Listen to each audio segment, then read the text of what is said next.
Thanks for tuning in.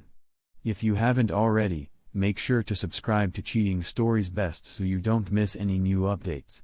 Today's story is about a plot that mirrors a troubling situation. Did a wife's newfound loyalty lead to an unexpected accident? Enjoy the tale.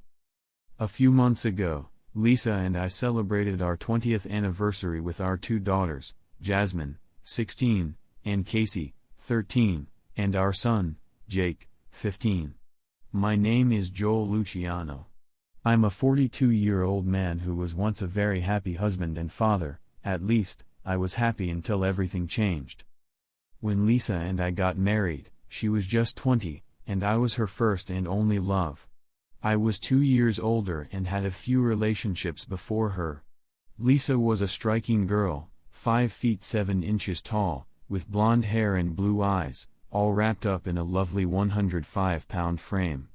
Our marriage was amazing, built on a foundation of love and commitment. We worked hard to provide our children with a happy and stable home. For the past 20 years, our lives revolved around family. We celebrated every milestone together: birthdays, first days of school, plays, and graduations. Even the tough times drew us closer: Jake's soccer injuries, Lisa's health scares, and her battle with cancer. I remember those days vividly, taking her to chemotherapy and blood transfusions, caring for the kids, and keeping our lives together. Her recovery was a blessing, and we emerged stronger as a family. Balancing the demands of raising 3 kids, paying bills, and saving for college was challenging. In our 20s, neither Lisa nor I paid much attention to our appearance or health. We were too focused on our children's future. I worked as a production manager for an engineering firm, while Lisa was a purchasing director at a mid-sized manufacturing company. Despite our demanding jobs, we always made time for each other and our kids, maintaining a satisfying intimacy and a loving relationship. Then, 4 years ago, new neighbors, Maria and Roger, moved in next door. They were in their late 30s, had no children, and enjoyed partying on weekends. Maria was a gymnastics instructor with a stunning physique, while Roger was also in excellent shape. When Lisa turned 38, she was about 30 pounds overweight, which didn't bother me. I, too, had gained around 40 extra pounds over the years. Maria convinced Lisa that she could easily lose weight and suggested they start going to the gym together. Lisa embraced this new fitness journey, and by the time she was about to turn 40, she had shed 120 pounds and regained a figure that looked even better than when we first met. Lisa's transformation was remarkable.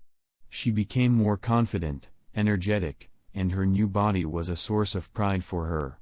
With the help of Maria, she revamped her wardrobe, opting for more revealing, fashionable outfits.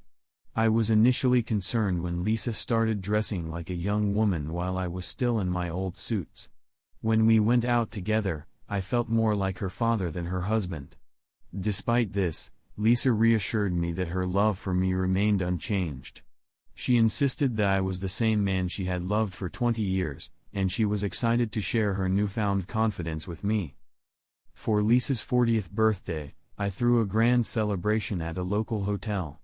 We had a live band, a fully catered event with an open bar, and invited all our friends and colleagues. Lisa looked stunning in a glamorous dress and new heels, turning heads and clearly enjoying the attention. It was a fantastic party, and Lisa made sure to thank Maria for helping her rediscover her youth and revitalize our marriage. Although I love seeing Lisa's new look and the rejuvenation in our intimate life, I was unsettled by her behavior at the party. She danced closely and flirted with several young men from her office, something she had never done before. I felt uncomfortable but decided to let her enjoy the celebration, planning to discuss my feelings later. That night, after the party, Lisa apologized. She explained that she never intended to make me feel jealous or uncomfortable. She had gotten caught up in the excitement and drinking. To make up for it, she was incredibly passionate in bed and thanked me for the wonderful party in her own special way. Life continued, but the dynamics of our relationship had shifted in ways I hadn't anticipated. Life seemed to have returned to its usual rhythm, except for one persistent issue: Lisa's late nights. She was home late several times a week due to her gym sessions. To manage the household, I made sure to be there for the kids and cook dinner on the nights she came home late. Thursdays were particularly challenging because Jake had an after-school club that required a ride home. Lisa had agreed to pick him up since his school was several miles away and involved crossing multiple busy roads. At 15, Jake was growing increasingly independent and complained about being picked up, insisting he wanted to walk home. I explained that the roads were too dangerous and that if he wanted to stay in the club, he had to come home with us, no exceptions. He reluctantly agreed, and I made sure to pick him up every day except Thursdays, due to my staff meetings. Thursday afternoons had become a routine for me as Mom's Day. One day, Lisa got caught up with work and forgot to pick Jake up. After waiting for 40 minutes, Jake decided to walk home. It was one of the rare times I lost my temper, and Lisa, seeing my frustration, was deeply apologetic. She vowed it wouldn't happen again, and after I calmed down, we agreed it was a mistake, no harm done. Everything returned to normal, and life at the Luciano house continued as before. From a financial standpoint, things were stable. The job was going well, and the family seemed happy. However, I was struggling. Over the past few weeks, our once vibrant nightlife had dwindled from 4 or 5 nights a week to just 1 or 2. The spark we once enjoyed seemed to have faded. Lisa was preoccupied with her appearance, she had regular facials, and her hair and nails were always done. It felt as though hitting 40 had triggered a desperate bid to turn back time. The closet was now overflowing with new clothes and shoes. When I raised concerns about the money she was spending, I was met with anger. Lisa argued that I was benefiting from having a young, attractive wife and that all her efforts were for me. Despite her efforts to look good, I felt unsatisfied and disconnected. I missed the old Lisa but reassured her that my love for her hadn't changed, even though the intimacy we once shared seemed to be missing. Determined to reconnect and restore our relationship, I planned a special week away. I wanted to take Lisa out for a romantic dinner on Friday night and reveal our vacation plans. On Tuesday evening, I informed her that I had made a reservation for Friday and arranged for her parents to watch the kids. The next morning, I saw her preparing for work, wearing a new dress that seemed too elaborate for the office, paired with dark tights and red high heels. She explained that she wanted to impress the big bosses. Though I knew better than to argue, I couldn't help but wonder if I would ever get my old Lisa back. As I left for work that Thursday morning, I was filled with a sense of uncertainty. I loved Lisa, but the new version of her felt alien. My self-esteem was battered, and our appearance as a couple had changed. I was longing for the connection we once had and hoped our planned getaway would help us rekindle our bond. However, that week took an unexpected turn. At 4 p.m. on Thursday, while giving a presentation at work, I received an urgent call from Holy Cross Hospital. Jake was in the emergency room and needed immediate surgery. The shock hit me like a ton of bricks. I dashed out to my car and sped to the hospital, calling Lisa repeatedly, but there was no answer. I also contacted her parents, Edward and Mary, to pick up the girls and come to the hospital. When I arrived at Holy Cross, I was met by the doctors, signed various forms, and handed over my insurance card. The sight of Jake, unconscious and covered in blood, was devastating. His broken leg and numerous cuts and bruises were a heart-wrenching sight. I kissed his forehead, tears streaming down my face, as he was wheeled into surgery. Alone and terrified, I worried about Lisa's absence. I was escorted to the emergency room waiting area, where I met with Edward and Mary. They were understandably concerned and turned to me for answers. I shared everything I knew, including Lisa's unexplained absence. We concluded that Lisa had missed picking Jacob from school, leading him to walk home on his own. As we waited in the private room, I made another attempt to reach Lisa's office, hoping to find out where she was. The uncertainty and worry were overwhelming, and I desperately needed answers about her whereabouts and Jake's condition. I dialed Lisa's office number with a sense of urgency. "Hello, this is Lisa Luciano's office," came the response. "Hello, Lindsay, this is Joel. Is there any news from Lisa? I need to speak with her right away," I said, my voice filled with desperation. "Hi Joel, no, I haven't seen her since she left for lunch," Lindsay replied. "Our son, Jake, was in an accident and is now in the hospital. I really need to get in touch with her. Do you know who she went to lunch with?" I asked, trying to keep my voice steady. "Yes, she left around 1 p.m. with Donnie, one of the sales reps from our supplier. Do you have his cell phone number? Maybe he can help me locate her," I requested. Lindsay quickly found Donnie's business card on Lisa's desk and relayed his number to me, 564-555-5641. "Thank you. If you hear from her, please ask her to call me as soon as possible," I said before ending the call. I immediately dialed Donnie's number, but it went straight to voicemail. A wave of dread washed over me. Not only was I overwhelmed with worry about Jake, who was about to undergo major surgery, but my wife seemed to have vanished with a salesman. Tears streamed down my face as the weight of the situation bore down on me. Lisa's mother, Mary, tried to comfort me. "Hang in there," she said, though I could feel my anger and frustration rising. Just then, Jasmine burst into the room holding her phone. "I found Mom, Daddy!" she screamed.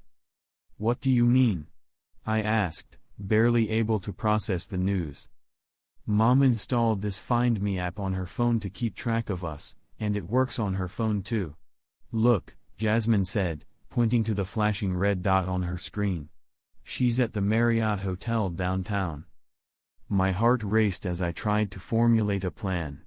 If my next step succeeded, it could mean the end of my marriage. Everyone watched in silence as I pressed buttons on my phone, making a call to the hotel. I asked to be connected to Donnie Kelly, and after being placed on hold, the phone rang for what felt like an eternity. Finally, a disgruntled voice answered. "Hello? Hello, is this Mr. Kelly?" I asked. "Yes, how can I help you?" he replied. "Could you please put me through to Mrs. Luciano?" I requested. There was a brief pause before he answered, "Sorry, Mrs. Luciano isn't here. You must have the wrong number."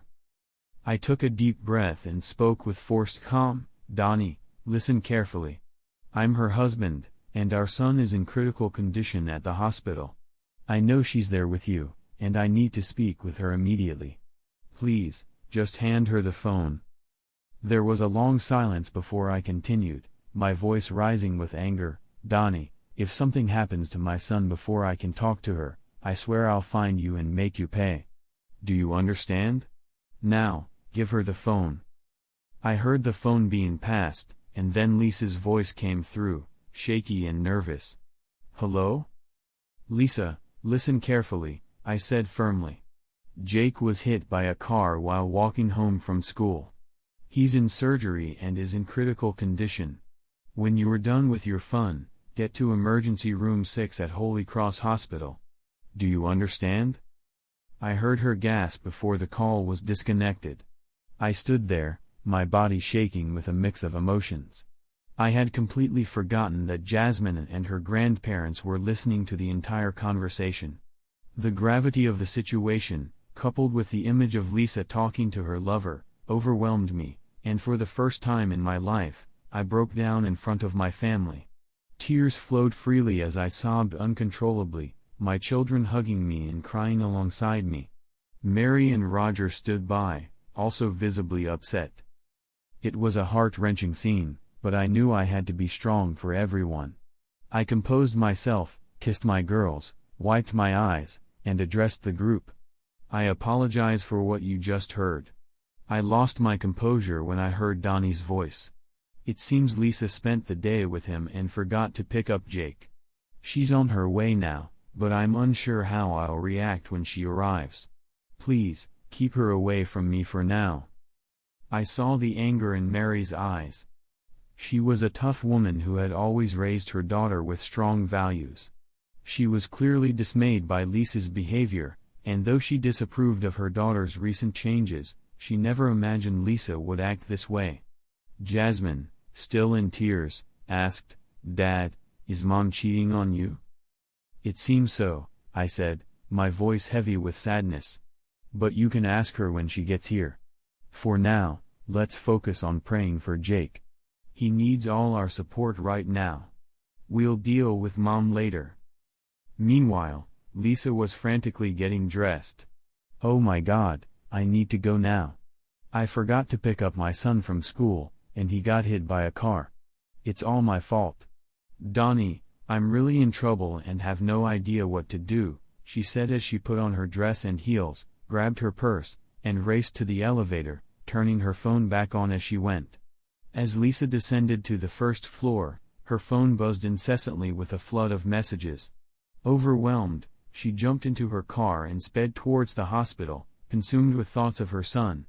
Guilt gnawed at her with every mile she drove, tears streaming down her face no matter how often she wiped them away. The weight of her actions crashed down on her. She realized how reckless she had been, prioritizing herself over her family. When she reached the hospital, she parked hurriedly at the main entrance and rushed inside, frantically shouting for someone to help her get to her son. The security guard, familiar with these frantic scenes, took her keys and guided her to the waiting room. 20 minutes after leaving the hotel, Lisa entered the surgical emergency room, only to be met by her mother, Mary. In an instant, Mary slapped Lisa across the face with such force that it would have knocked a grown man off his feet. Lisa's head snapped to the side, her face reddening from the blow. "You're trash," Mary seethed through tears. "We raised you better than this. It's all your fault. I hope you're happy." Lisa, reeling from the impact and her mother's harsh words, tried to defend herself. "Mom, everything is wrong." Her father, Edward, stepped in, trying to calm the situation. "Lisa, stop it. We all know what happened today. It's a shame you cared more about your lover than your son. Now Jake is fighting for his life because you were with someone else." Their daughter Jasmine, overwhelmed with emotion, cried out, "I hate you. You cheated on Dad, and now Jake might die. I hate you. I hope you die." Lisa turned her gaze toward me, but the expression on my face made her turn away, retreating to a chair alone. We spent the next 30 minutes in agonizing uncertainty, waiting for news about Jake. When the doctor finally arrived, he delivered a somber update. Jake had multiple broken bones, a damaged lung that had been treated, and internal bleeding. He explained that Jake had lost a lot of blood and was in serious danger. We needed to provide blood donations immediately. We all agreed to donate, and while waiting for the blood samples to be drawn, I looked at Lisa. "Will we learn anything from the blood test?" Lisa, overwhelmed with grief, cried harder than ever, burying her head between her knees and rocking back and forth. It was clear she was distraught, and the gravity of the situation weighed heavily on her. Fortunately, my blood matched Jake's, and we ended up donating several units. After the donation, I asked everyone to give Lisa and me some privacy. Once alone, I observed Lisa closely. Her clothes were disheveled, her makeup a mess, and her hair unkempt. The scent of sweat and distress clung to her. "Lisa, you look terrible," I said. "You're not wearing nylons, your makeup is smudged, and your hair is a mess. This is the most disrespectful I've ever seen you." She looked up, her eyes filled with anguish. "He's not my boyfriend," she pleaded. "Please don't say that. There's no one else. I love only you." Softly, I replied, "If he's not your boyfriend, then you're just sleeping with random guys. Please, show me some respect. I'm not an idiot. For the past 2 months, you've denied me intimacy. Even last night, you pretended to have a headache and turned me down. Did you want to be fresh and ready for your boyfriend today? Look, now is not the time or place to discuss this," I continued. Just go home, clean yourself up, and come back looking presentable. Our children and your parents don't need to see you like this. I don't want to discuss your betrayal or our future until Jake is out of danger. I need to focus on him, not what you've done to our family. If you can't drive, I'll ask your father to take you or call a taxi. But you need to leave now. Jake won't be out of surgery for a while, and you need to be here when he wakes up. The last thing he needs is to see you like this." Lisa stood up, tears still flowing. "I'm so sorry. I'll leave." 2 hours later, Lisa returned, now wearing no makeup, her hair pulled back in a ponytail, dressed in jeans and a sweater. She had stopped crying, but her appearance was marked by tears and humiliation. She sat with her parents, while my daughters stayed close to me. I told the girls that we needed to set aside our feelings toward their mother and focus on Jake. I explained that we would address everything later but needed to come together as a family now. For the next 2 days, we took turns keeping vigil over Jake, who remained in a medically induced coma. On the 3rd day, we finally received positive news from the doctors. Jake was stable and would be in the hospital for a while longer, but he would recover and return home in about a week. The relief was overwhelming, and we embraced each other, tears of joy mingling with our earlier despair. Lisa, attempting to reconcile, reached out to me, but I gently pushed her away, choosing instead to embrace my daughters. Lisa's world had crumbled, and she was at a loss for how to mend her relationship with her family and save her marriage. With no overnight accommodations for Lisa and me due to the constant rotation of family at the hospital, I decided to have a crucial conversation with her on the 3rd day. "Lisa, now that Jake is on the mend, I need to be clear about a few things. I'll be staying at home again, but I don't want you in our bed. Since you've chosen to pursue new relationships, I think it's only fair that you move your things to the guest room," I said, my voice steady but filled with resolve. "Joel, please don't do this. You know I love you," Lisa pleaded, tears welling up in her eyes. "I promise, until Jake is fully recovered, things will be different. I am the mother of our children, and we need to focus on his recovery together. But for now, until I figure out what the future holds for us, we're no longer a couple. Yes, legally we're still married, but I no longer see you as my wife." Lisa's tears began to flow uncontrollably, but she understood and quietly moved her things to the guest room. I spoke with our daughters, Jasmine and Casey, explaining that we needed to keep this situation from Jake until he was stronger. They agreed, and we all focused on making Jake's recovery our top priority. I turned our living room into Jake's recovery space, renting a hospital bed and wheelchair, hiring a day nurse, and preparing for his return home. Since Jake would be confined to the living room and unable to move much, he wouldn't be aware of the separation between Lisa and me.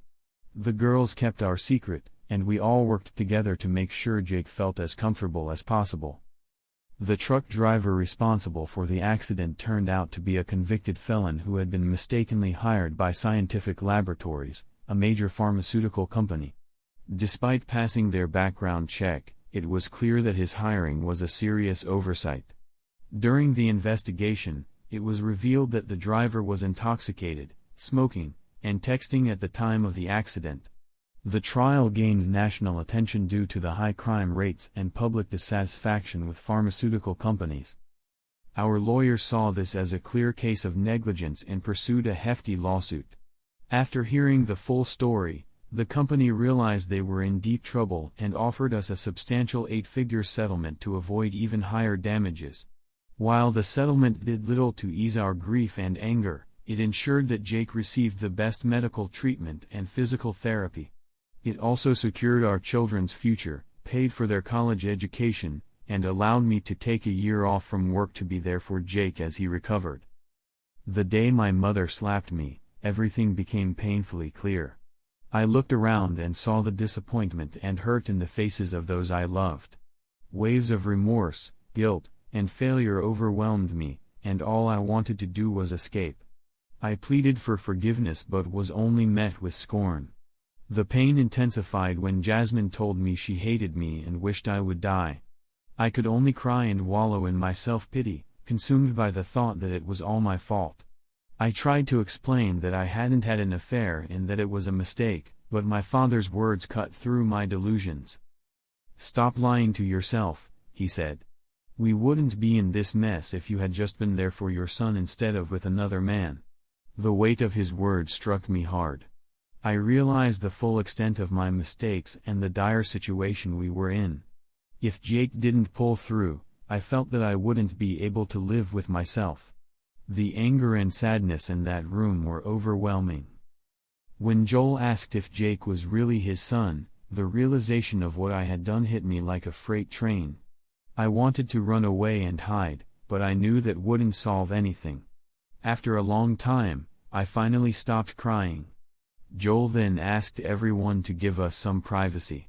I felt a surge of anxiety and didn't want to face him under these circumstances. When he noticed how disheveled I looked and how my stockings were missing, I was mortified. I had left the hotel without thinking about my appearance because I was so focused on seeing Jake. My heart sank when Joel pointed out that I smelled like intimacy. It was a harsh wake-up call, and I knew I had to get home, clean up, and be there for Jake when he woke up. Joel's anger at Donnie, my boyfriend, stung deeply.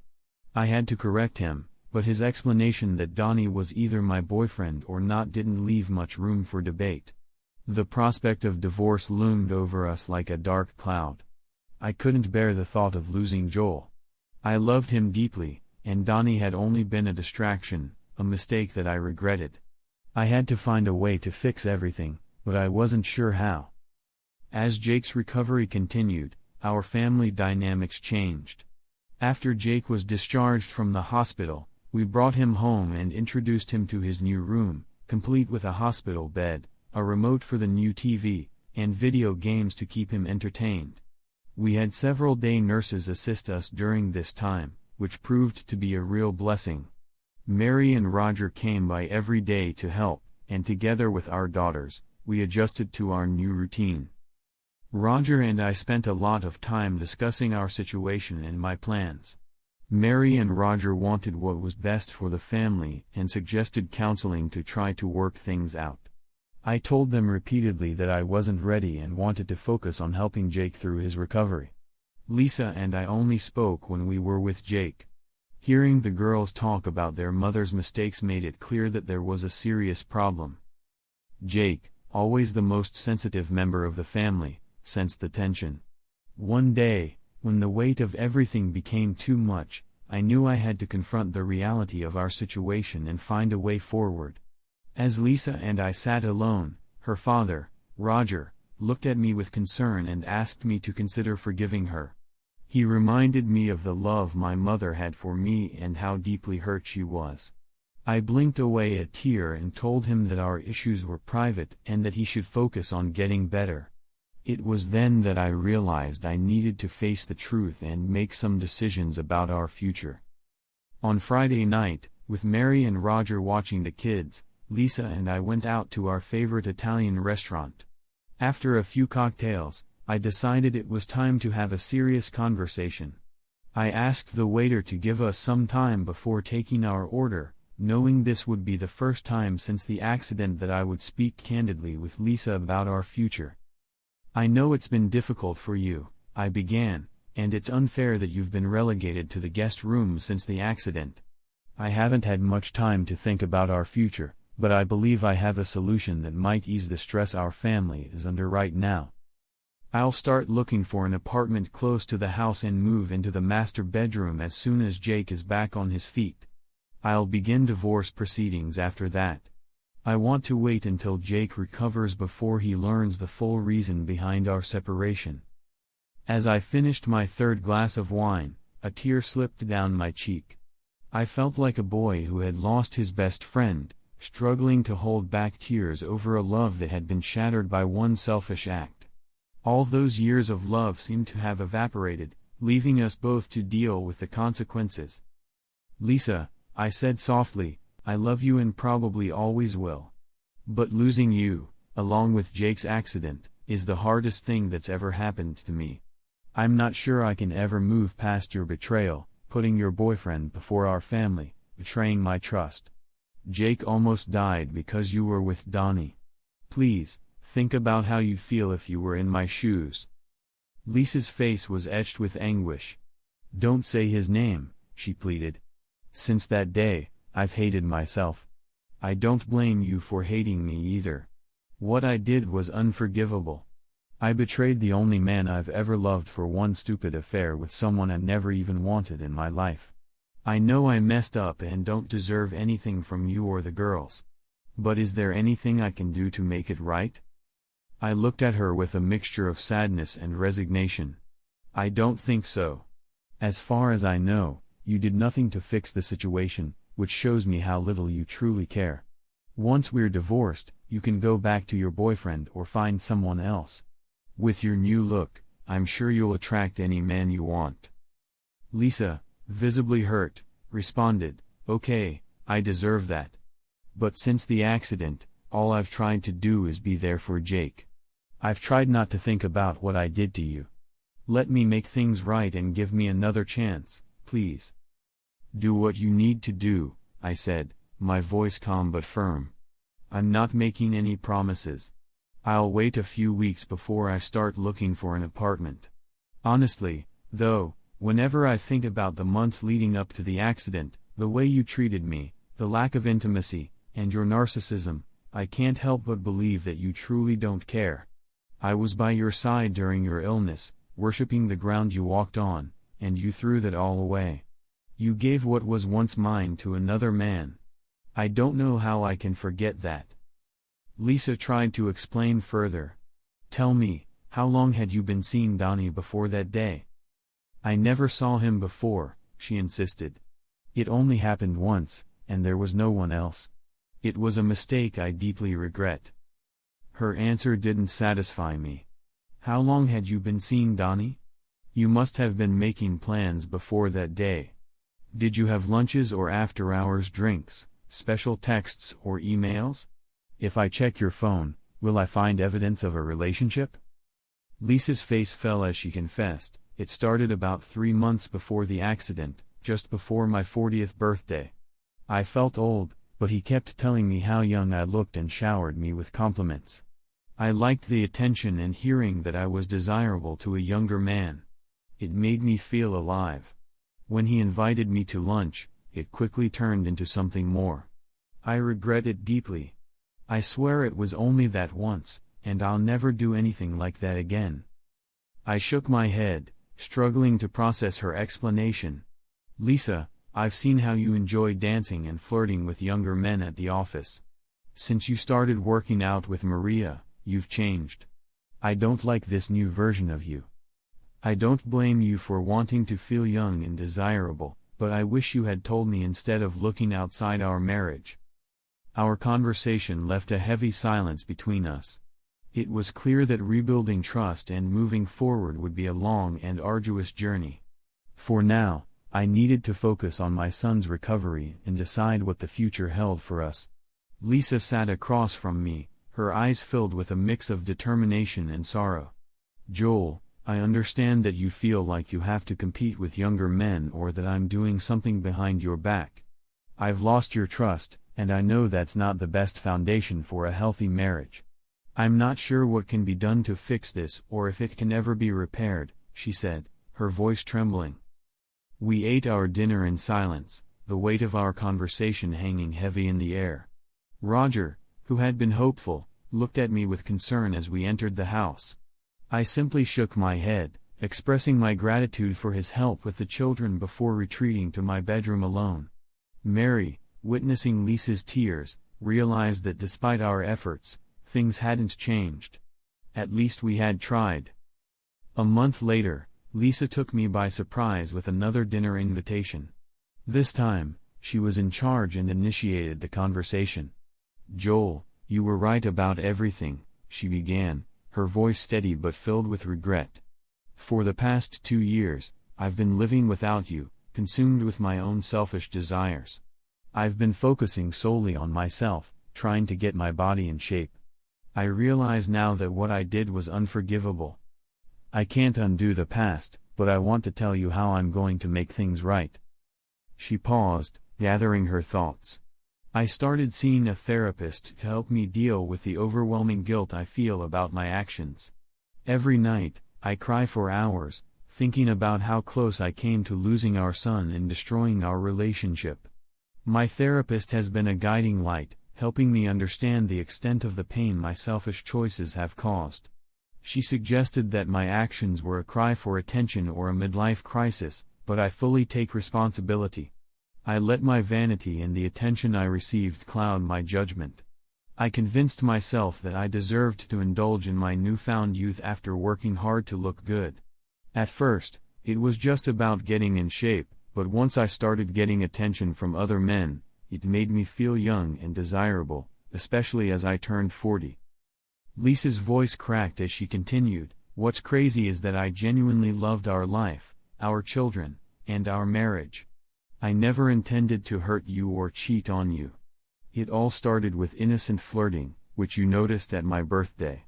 But I didn't listen. Then there were more lunches, more flirting, until I crossed a line and destroyed everything. I hate myself for what I did, and I've come to realize that this is not who I am. I want you to know how deeply sorry I am for the pain I've caused you and the harm to our son. The guilt and pain I live with daily are unbearable. My actions were not a reflection of my love for you or our marriage, they were entirely selfish. I don't expect you to forgive me," she continued, "because I've broken my vows, betrayed your trust, and hurt you in the worst possible way. I understand if you want a divorce. I'll be heartbroken, but you deserve to be happy with someone you can trust. In the meantime, I'm committed to trying to win you back." Lisa took a deep breath before saying, "When we last had dinner, you said I hadn't done anything to save our marriage. I told you that I was so preoccupied with our son's situation that I didn't know how to fix us. Since then, I've worked hard to show you my commitment to making things right. Today, I submitted my resignation and will be a stay-at-home mom. I'll be taking care of Jake full-time, so we can let go of the daycare workers. I also told Mr. Connor, my boss, about the affair with Donnie. You all know his influence in the community and church. He called the supplier and said they would lose our business if Donnie wasn't fired immediately. Given that Scientific Laboratories is their largest customer, this had a significant impact." Lisa paused, collecting herself before continuing.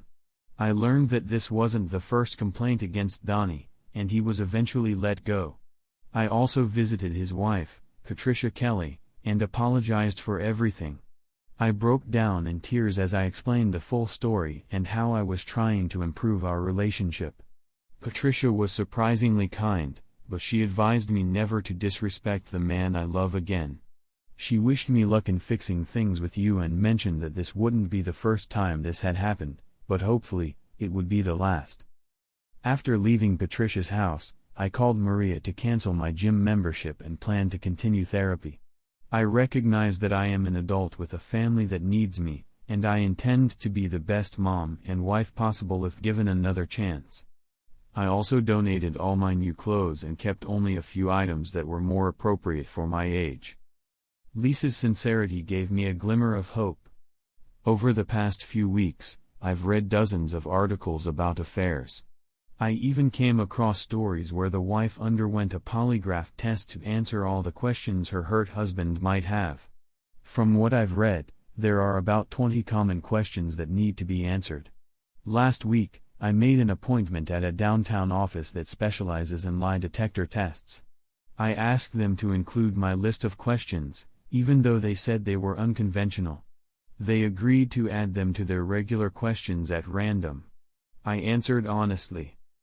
In a desperate voice, Lisa added, "I know I've made terrible mistakes, but I want to do everything I can to prove my commitment to repairing our marriage and regaining your trust."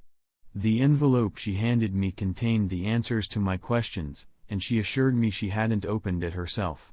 She was confident that the results would affirm the truth of her claims. To further prove her commitment, Lisa offered to undergo polygraph tests periodically, pledging to demonstrate her love and trustworthiness. Additionally, she had consulted a lawyer and arranged for a postnuptial agreement to underscore her seriousness and attempt to rebuild trust. This agreement stipulated that if she ever faltered again, she would relinquish custody of our children and leave our home without support or child support. She acknowledged her actions as unforgivable and accepted the consequences of her betrayal, ready to atone for her mistakes. Lisa's eyes were brimming with tears as she spoke, her emotions spilling onto the table. "In this envelope," she said, "you will find the postnuptial agreement and the results of a polygraph test." Her words left me in shock.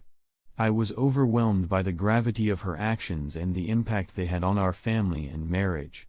Lisa understood the severity of the situation and was making a last-ditch effort to mend the rift she had caused.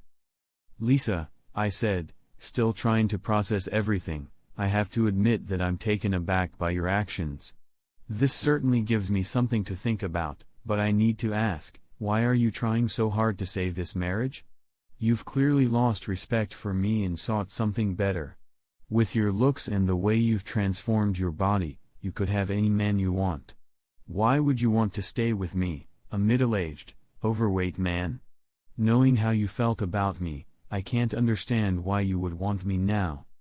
I can't help but think that you're motivated by guilt and a desire for forgiveness."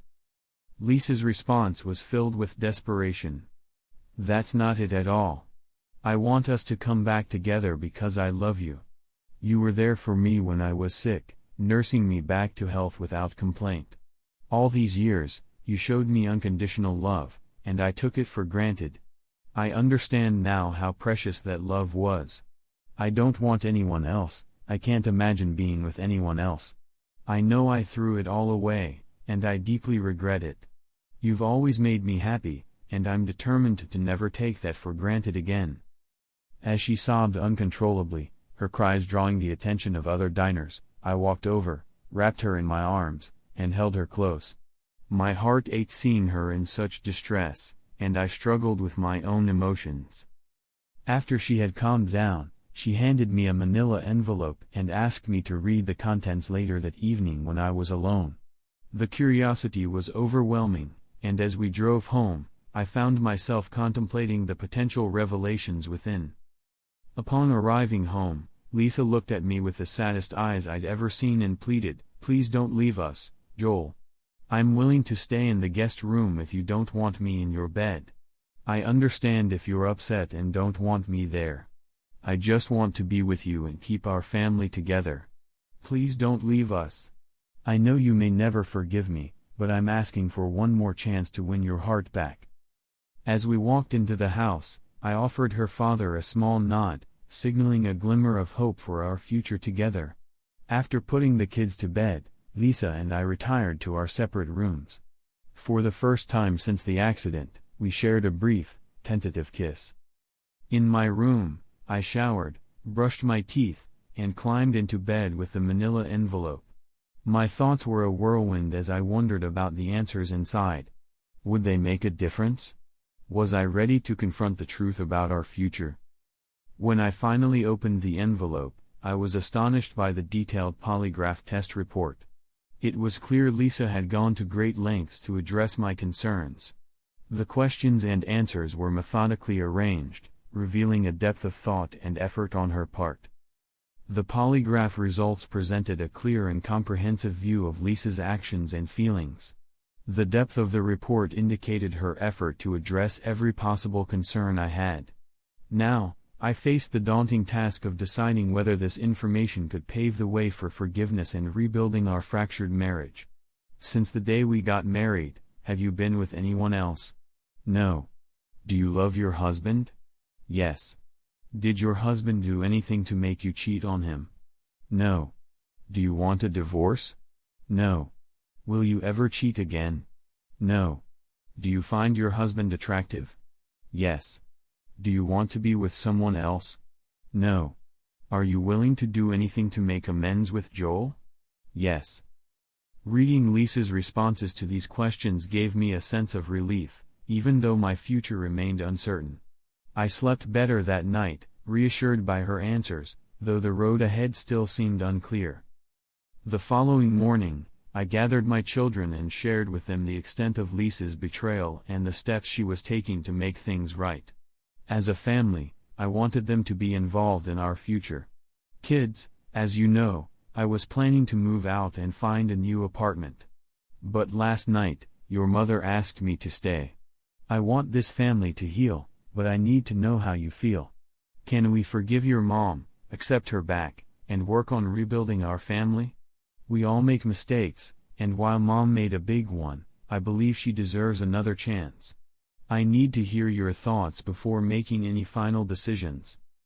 I turned to Jake, who had suffered physically due to the mistake Lisa made. How do you feel about what I said? Jake's response was heart-wrenching. Dad, I don't blame Mom. I shouldn't have walked home. It was my fault for disobeying your orders. If I hadn't walked home that day, we'd all be happy. It's my fault, he said, tears streaming down his face. My heart broke seeing him take the blame for that day. I was proud of him for standing up for his mom, but I also wanted to ease his burden. Jake, I said gently, let's not dwell on guilt. The past is behind us. What matters now is our present and our future. What we do going forward is what counts. The girls then spoke up, Dad, we don't want you to divorce Mom. Yes, we're still angry, but if there's any way to forgive her, we want to stay together as a family. Please, Dad, don't get a divorce. Let's give her one more chance. Their words filled me with pride. It was clear that we had raised thoughtful and caring children. At that moment, I knew we had to make a genuine effort to save our family and work towards forgiveness. We went to Lisa's room and asked her to join us for a family meeting. She looked haggard, with dark circles under her eyes and tears still fresh from her recent anguish. Her life had become a whirlwind of stress and emotional turmoil. Surprisingly, Jake was the first to forgive her, demonstrating a maturity beyond his years. Lisa was visibly nervous as she sat alone on the couch for our family meeting. I took a seat next to her and held her hand, knowing that this conversation would be challenging. Lisa, I began, my voice steady but firm, what you did has deeply damaged this family and left me with one of the hardest decisions of my life. You might not like what I decide, but I have to maintain my self-respect as a man. Lisa sat quietly, her hands clasped tightly in her lap. The children have expressed their desire for us to stay together as a family. Until last night, I didn't see a way to avoid moving out.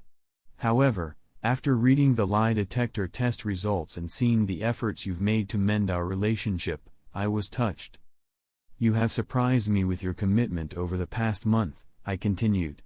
Your repentance and actions have made me reconsider my decision. Your deception was devastating, but the real damage was done by how you treated me and our family over the past 6 months. Learning that you had mentally checked out and were involved with another man intensified my resolve to divorce you, especially considering your actions contributed to Jake's injuries. The pain was compounded by my anger. I watched as a tear slid down Lisa's cheek. I realized that if the roles were reversed and I had taken a mistress who caused Jake's accident, there would have been no discussion. You would have already kicked me out. Yet, despite everything, I still love you. Losing you would hurt me even more than the pain you've already caused. It's a complicated situation, I admitted, but my love for you remains. We had a family meeting about our future because this decision affects us all. As a family, we decided to try to stay together and work on healing. Lisa's face brightened with relief, though I quickly tempered her hope. Don't get too happy just yet. Despite the children's wishes, I'm still uncertain about whether we can fully restore what we once had. We need to be realistic about the changes and challenges ahead. The love we once shared has been severely damaged, and it may take time to see if we can rebuild it. Lisa nodded, understanding the gravity of our situation. The path to healing would be long and uncertain, but for now, we were committed to trying to mend our family and move forward together. Remaining married to you, knowing you deceived me, broke your promise of faithfulness, and abandoned everyone else, feels like accepting that everything was acceptable. It may sound harsh, but I'm seriously considering divorce." Her face instantly shifted from relief to horror, tears streaming down her cheeks. "Let me finish before you have a breakdown," I said, trying to keep my voice steady. "Despite everything, I still love you, and I don't want our life together to end." Lisa looked at me with a mix of confusion and hope. "We can get a divorce and start fresh if that's what you still want. The current living situation won't change, and we'll have the opportunity to work on our future together by starting over." I continued, "I understand why you might want to stay married. It won't be easy, but it will give us both the freedom to live as if we were single, to explore our desires and see if being together is truly what we want. You'll have the freedom to explore, and so will I. Don't misunderstand what I'm proposing here. I have no intention of dating others right now, but you had desires outside our marriage, and I can't risk you doing it again. If you do, I might also consider finding someone else." I paused to take a sip of water, my mouth dry and my emotions running high. The next 6 months to a year will allow us both to figure out what we truly want in our lives. It will also give me time to come to terms with the fact that you needed another man. My confidence and self-esteem have been deeply affected by your betrayal, and I need to address and rebuild them before I can commit to you fully. I almost agreed to your postnuptial agreement," I continued, "but I realized that staying married under these circumstances would mean condoning what you did. I still question whether you want more than I can provide. According to my plan, you will have the freedom to make your own decisions about the future.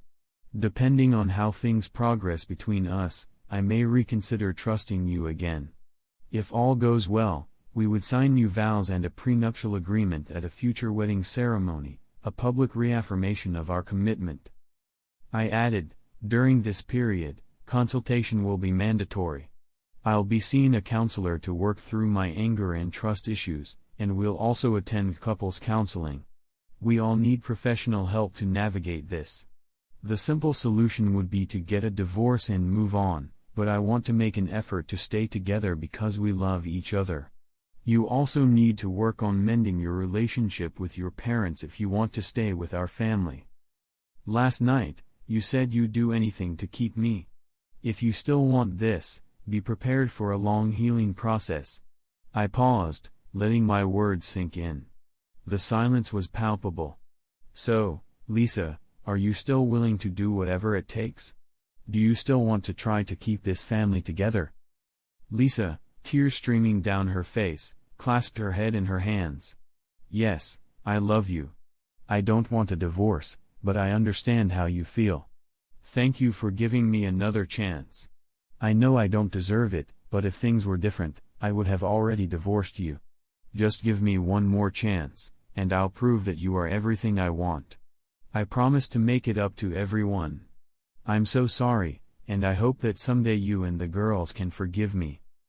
As the girls came over and hugged their mother, I held Jake's hand.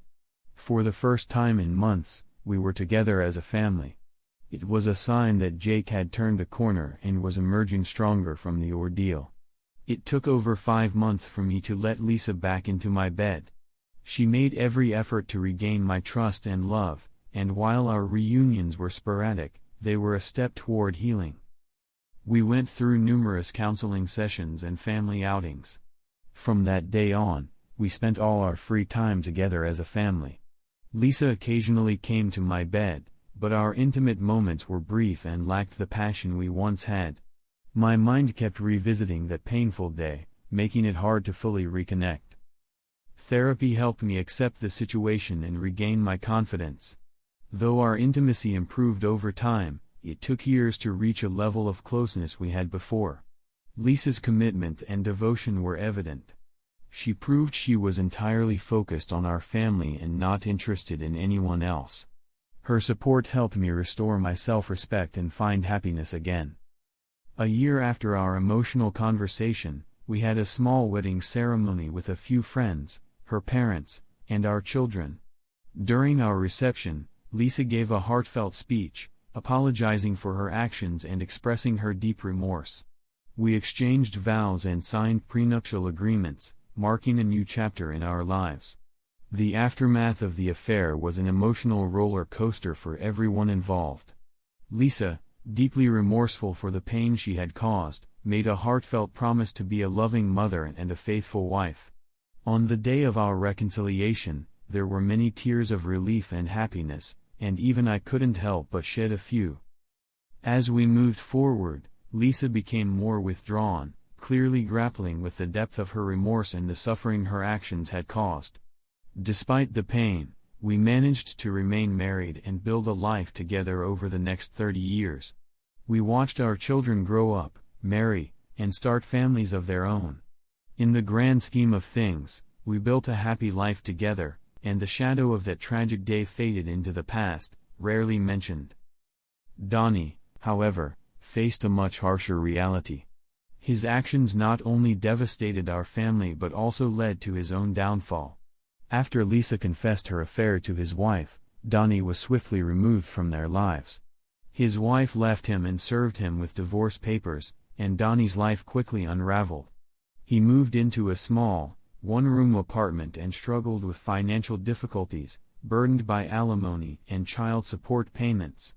His limited visitation rights to see his children on weekends only deepened his misery. Donnie's luck continued to falter. His job prospects dwindled as he moved from one position to another, unable to hold on to any stability. His attempts to date were equally unsuccessful. His history of infidelity made him a pariah among potential partners. Desperate, he continued to pursue married women, exploiting their vulnerabilities with his charm. This pattern of behavior ultimately led to his demise. One night, as Donnie was leaving a club, he was brutally attacked by an enraged husband seeking retribution. The violent confrontation left Donnie with severe internal injuries, a dozen broken bones, and a collapsed lung. He endured excruciating pain for 3 days before succumbing to his injuries. His death was a lonely one. His family disowned him, and the state eventually cremated his remains. His ashes were buried in a mass grave alongside other unclaimed bodies. I learned of Donnie's tragic end from his ex-wife, who thought it might offer some sense of closure for me. While it might seem petty, I took a certain grim satisfaction in recounting the details of his death to Lisa. To her credit, she showed no visible reaction and never commented on the matter. The news of Donnie's demise, especially at the hands of another heartbroken husband, brought me a measure of peace. It seemed to help mend the wounds in my relationship with Lisa, and we both made a conscious effort to focus on the present and our future together. In the years that followed, our relationship grew stronger. We never revisited the painful past, and instead, concentrated on nurturing our marriage and family. Jake, having fully recovered from his injuries through years of dedicated physical therapy, developed a passion for exercise. He earned a full baseball scholarship and excelled in high school sports, leading the state in home runs and stolen bases. Our daughters also found happiness in their marriages, vowing never to repeat the mistakes their mother had made. They witnessed firsthand the devastation a single error could cause and became devoted wives and mothers themselves. Reflecting on our story, I am reminded of a quote I once read: "Sometimes giving someone a second chance is like giving them an extra bullet because they missed the first time." I hope that the extra chance we afforded Lisa was not used in vain. What do you think about our story? In my view, the wife bears the primary responsibility for the situation. Her failure to pick up her child led directly to the accident and subsequent suffering. Despite the painful twists and turns, I found the narrative compelling and thought-provoking. I'd love to hear your thoughts. Please leave a comment below. See you in the next video.